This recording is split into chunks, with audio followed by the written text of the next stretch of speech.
మా బంధువుల్లో ఒకరి ఫంక్షన్ ఉంటే నేనైతే మాత్రం విజయవాడ దాటైతే వెళ్తున్నాను అనమాట. నాకేది ఇదో అమెరికా వెళ్ళినంత ఫీల్ ఉందనమాట. ఎందుకంటే ఆ ఊరు నేను ఎప్పుడు వెళ్ళను కూడా వెళ్ళలేదు, వినడమే తప్ప. అసలు నాకు అది ఊరి పేరు చెప్పగానే పెద్ద సర్ప్రైజ్ అల్లే అనిపించింది అనమాట. ఎందుకంటే లాస్ట్ వరకు చూడండి వీడియో, మీకే అర్థమవుద్ది అనమాట. అక్కడికి వెళ్ళేసరికి అయితే మాత్రం పావుదక్కువ 12 అయిపోయిందనమాట. ఇక నేను అందులో మా చెల్లిని తీసుకుని వెళ్ళాను తోడుగా, తెలియని ఊరు ఎందుకులే అని చెప్పేసి. ఇక మా ఇంట్లో మా ఆయనేమో నువ్వు ఫంక్షన్ టైం అవుతుంటే సోకులు చేసుకుంటా కూర్చుంటావు, ఫంక్షన్ నీదే వాళ్ళదా అని అన్నాడనమాట. సరే ఎలా అయినా సరే మనం ఎన్నన్నా సరే రెడీ అయ్యి వెళ్ళాల్సిందే కాబట్టి ఆలస్యమైంది. ఇంకైతే మాత్రం వెళ్ళామన్నమాట. వెళ్ళి కొంతసేపు ఇంకా ఫంక్షన్లో కూర్చున్నాము. ఇంకా అక్షంతలు వేసేసి అయితే మాత్రం భోజనాల దగ్గరికి వచ్చేసామన్నమాట. ఇక నాకు ఇష్టమైన కర్రీ ఏంటంటే మష్రూమ్ అలాగే పన్నీర్ అనమాట. ఇక భోజనాలు అయితే మాత్రం సూపర్ ఉన్నాయి అనమాట. ఇక లాస్ట్లో ఖచ్చితంగా ఐస్ క్రీమ్ అయితే ఏ ఫంక్షన్లో అయితే పెట్టాల్సిందే అనమాట. ఇక ఈ కిల్లీలు ఏంది మాత్రం ఏ ఫంక్షన్ పెళ్ళిళ్ళు అయితే జరగవు, ఇది పక్కాగా ఉండాలి. దానిలో 2 గులాబీ రేగులు ఉన్నాయి, అవి తిని ఒక చెర్రీ మాత్రం తినేసేసి నేను పక్కనైతే పెట్టేసేసాను అనమాట. ఇక మేము వెళ్ళిన ఊరు వచ్చేసి కొండపల్లి అనమాట. నాకు నిజంగా ఈ బొమ్మలు అంటే చాలా ఇష్టము. ఎప్పుడు ఫోన్లో టీవీలో చూడడమే తప్ప నేను రియల్గా చూసిందే లేదు. ఇక చూడండి అడ్రస్ తెలుసుకుని మరీ వెళ్ళామన్నమాట. నేను మా చెల్లి 20 తీసుకున్నారు ఆటోకి. వెళ్ళగానైతే మాత్రం అసలు చాలా హ్యాపీ అనిపించింది బొమ్మలు చూడగానే.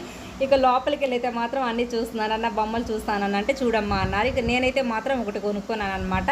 ధూపం పెడితే మొత్తం బయటకు వస్తుంది కదా పొగ అంతా, అదొకటి తీసుకున్నాను. నిజంగా చాలా కష్టం అనమాట ఈ బొమ్మల తయారీ.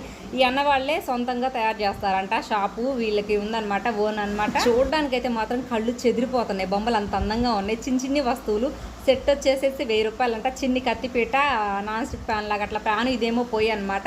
ఇక రోకలు అవి ఇవన్నీ ఉన్నాయి అనమాట. థీమ్స్ అయితే మాత్రం నాకు బల్లి నచ్చాయి. అలాగే కథక్కళి అనమాట. ఏ ఫంక్షన్కి మనం ఏదైతే యూజ్ చేస్తామో ఆ థీమ్ అనేది ఉందన్నమాట అక్కడ. ఇంకా అన్నాన్ని ఎక్స్ప్లెయిన్ చేస్తూ ఉన్నాడు, అన్న దగ్గర ఉన్న బొమ్మలన్నీ మేము చూస్తూ ఉన్నాము. నాకు ఒకటి అనిపించింది ఏంటంటే, మనం షాప్కి వెళ్ళి చకచక రేట్లు మన ఇష్టం వచ్చినట్టు అడిగేస్తాం, కానీ దీని వెనక చాలా కష్టం ఉండిద్ది. ఆ ఒక ఎద్దుల బండి తయారు చేయాలంటేనే ఒక 4 కలిసి చేస్తేనే అవుతుందంట. ఒడ్లు బస్తా ఒకళ్ళు, బండి ఒకళ్ళు, అలాగే కలర్స్ ఒకళ్ళు, పెయింట్లు ఒకళ్ళు.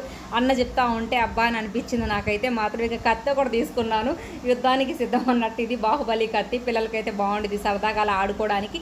ఇక గాజులు ఇవన్నీ ఉన్నాయి, చెక్కతో తయారు చేసినాయి. ఇక నాకైతే మాత్రం సూపర్ నచ్చాయి అనమాట. ఈ కథక్కళి అయితే మాత్రం అసలుకి తల ఊగుతానే ఉంది, అసలు అంత బాగా నచ్చాయి అనమాట. ఇక అప్పుడే ఒక ఆంటీ అయితే మాత్రం చక్కగా ఆరు బయట కూర్చుని పెయింటింగ్స్ అనేది వేస్తున్నారు, ఎద్దుల బండి అయితే తయారు చేశారనమాట. ఇక ముగ్గులేస్తున్నారనమాట, దానికి వైట్ పెయింట్. ఇంకా అది ఆంటీతో మాట్లాడుకుంటూ ఉన్నారనమాట, ఎలా తయారు చేస్తారు ఏంటి ఆంటీ అంటే. ఆంటీ వాళ్ళది కూడా ఓన్ షాపేనమాట. ఇక అసలు నిజంగా అయితే మాత్రం ఆ లైన్ మొత్తం బొమ్మలే అనమాట. ఎద్దుల బండి అయితే బాగా నచ్చింది నాకు అసలుకి. ఇది సంక్రాంతి ఎప్పుడైతే మాత్రం థీమ్ అసలు ఎంత బాగుంటుందో. ఇది 10,000 చెప్పారు. వీడియో లైక్ చేసి సబ్స్క్రైబ్ చేసుకోండి. ఈ బొమ్మలకి వీడియో సంబంధించి లాంగ్ వీడియో పోస్ట్ చేస్తాను, వీడియో లైక్ చేసి సబ్స్క్రైబ్